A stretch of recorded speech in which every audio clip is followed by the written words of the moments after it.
Maintenant, l'avion présidentiel, ça c'est une question qu'on me pose régulièrement.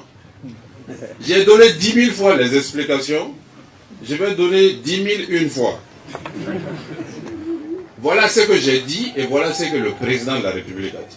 Le président de la République a donné une interview, IBK, à Jeune Afrique, où il a dit l'avion, nous l'avons acheté 18 milliards et demi. Ça c'est ce que IBK a dit. Moi j'ai dit à l'Assemblée nationale, l'avion nous a coûté 20 milliards. Donc du coup, quand vous regardez 18 milliards et demi, 20 milliards, c'est un problème. Sauf qu'on ne dit pas tout à fait la même chose. On a payé l'avion 18 milliards et demi. Ça, c'est ce que le propriétaire de l'avion a reçu. L'avion a été acheté, et l'avion était basé à San Francisco, aux États-Unis, en Californie. L'avion a passé 3 mois en Californie. Nous avons payé des frais de parking. Nous avons immatriculé l'avion. Et ensuite, nous avons transporté l'avion jusqu'à Bamako. Tous ces frais nous ont coûté 1,5 milliard en plus. 1,5 milliard plus 18 milliards et demi, ça fait combien?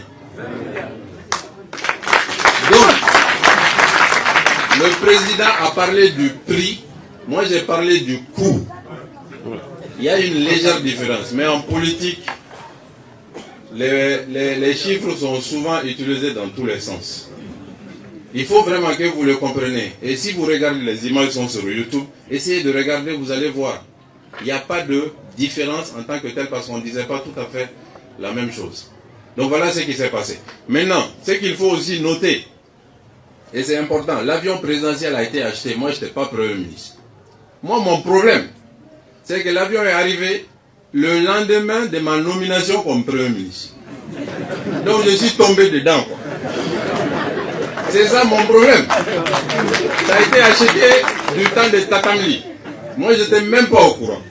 Parce que j'étais ministre de l'urbanisme. Ces choses-là se sont faites entre le ministre de la Défense, de l'équipement, le ministre de l'économie, le Premier ministre et le président. L'avion est arrivé en même temps que moi, voilà ma malchance. Je suis allé à l'Assemblée, les députés ont posé la question à moi, alors que quand ça a été acheté, je n'étais pas là. Donc j'ai été obligé, en tant que Premier ministre, de donner les informations que les services m'ont données. Donc il faut vraiment faire la part des choses. Maintenant, aujourd'hui, on parle plus de l'avion présidentiel sur Mara que sur Ibeka lui-même. Ibeka lui-même s'est caché derrière moi là. Et moi, j'étais devant et tout le monde m'a canardé dans cette affaire. Il faut que vous le compreniez. Ça a été acheté, je n'étais pour rien, je n'étais même pas au courant. Je suis devenu Premier ministre, l'avion est arrivé le lendemain de mon arrivée. Voilà.